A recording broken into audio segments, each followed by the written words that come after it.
ന്യായാധിപന്മാരുടെ പുസ്തകത്തിൽ നിന്നുള്ള വായന. അധ്യായം 1. കാനാൻ ദേശത്തെ വിജാതിയർ. ജോഷിയുടെ മരണത്തിനു ശേഷം കാനാൻ നിവാസികളോട് യുദ്ധം ചെയ്യാൻ തങ്ങളിൽ ആരാണ് ആദ്യം പോകേണ്ടതെന്ന് ഇസ്രായേൽ ജനം കർത്താവിൻ്റെ സന്നിധിയിൽ ആരാഞ്ഞു. കർത്താവ് പറഞ്ഞു, യൂദ ആദ്യം പോകട്ടെ. ഇതാ, ഞാൻ ആ ദേശം അവന് ഏൽപ്പിച്ചു കൊടുത്തിരിക്കുന്നു.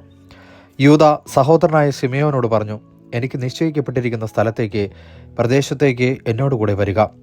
കാനാന്യരോട് നമുക്ക് പോരാടാം. നിനക്ക് നിശ്ചയിക്കപ്പെട്ടിരിക്കുന്ന ദേശത്തേക്ക് ഞാനും നിന്നോടുകൂടെ പോരാം. ശിമെയോൻ അവനോടുകൂടെ പുറപ്പെട്ടു. യൂദ യുദ്ധം ചെയ്തു. ദൈവം കാനാന്യരെയും പെരീസ്യരെയും അവരുടെ കയ്യിൽ ഏൽപ്പിച്ചു. അവർ 10,000 പേരെ ബെസേക്കിൽ വെച്ച് പരാജയപ്പെടുത്തി. ബെസേക്കിൽ വെച്ച് അദോണി ബെസേക്കിനോട് അവർ യുദ്ധം ചെയ്തു. കാനാന്യരെയും പെരീസ്യരെയും പരാജയപ്പെടുത്തി.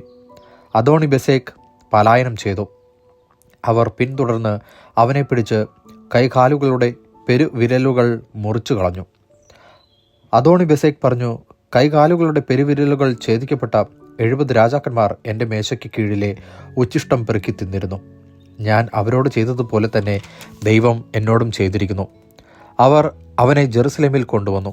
അവിടെ വെച്ച് അവൻ മരിച്ചു. യൂദാ ഗോത്രക്കാർ ജെറുസലേമിന് എതിരായി യുദ്ധം ചെയ്ത് അത് പിടിച്ചടക്കി അതിലെ നിവാസികളെയും വാളിനിരയാക്കുകയും നഗരത്തിന് തീ വയ്ക്കുകയും ചെയ്തു. അതിനുശേഷം യൂദാ ഗോത്രം നെഗബിൽ മലയോരങ്ങളിലും താഴ്വരകളിലും താമസിച്ചിരുന്ന കാനാന്യരോട് യുദ്ധം ചെയ്യാൻ പുറപ്പെട്ടു. ഹെബ്രോണിൽ താമസിച്ചിരുന്ന കാനാന്യരോട് അവർ യുദ്ധം ചെയ്തു. ഹെബ്രോൺ പണ്ട് കിരിയാത്ത് അർബ എന്നാണ് അറിയപ്പെട്ടിരുന്നത്.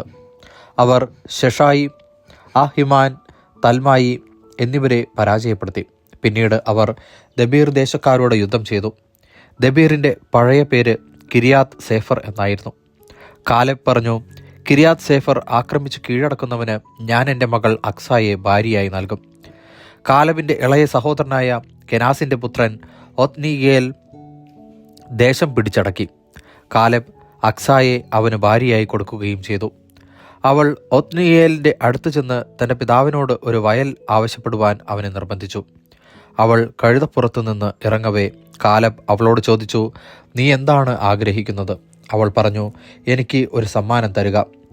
നെഗബിലാണല്ലോ എന്നെ പാർപ്പിച്ചിരിക്കുന്നത്, അതുകൊണ്ട് ഏതാനും നീർച്ചാലുകളും എനിക്ക് തരിക. കാലെബ് അവൾക്ക് മലയിലും താഴ്വരയിലും നീർച്ചാലുകൾ വിട്ടുകൊടുത്തു.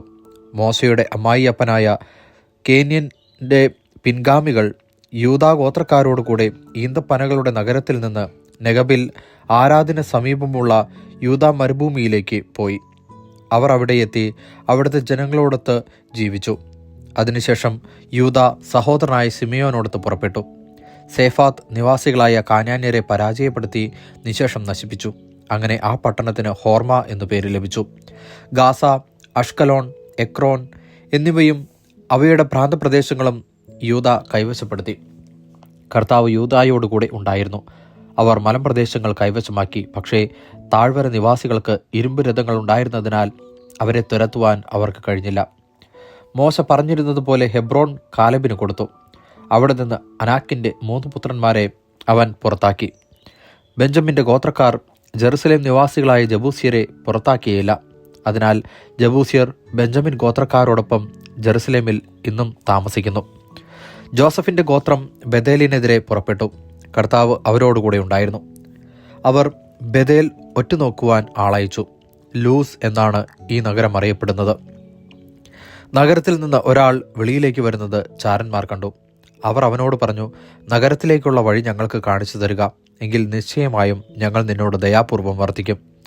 അവൻ അവർക്ക് നഗരത്തിലേക്കുള്ള വഴി കാണിച്ചു കൊടുത്തു. അവർ നഗരത്തെ വാളിനിരയാക്കി.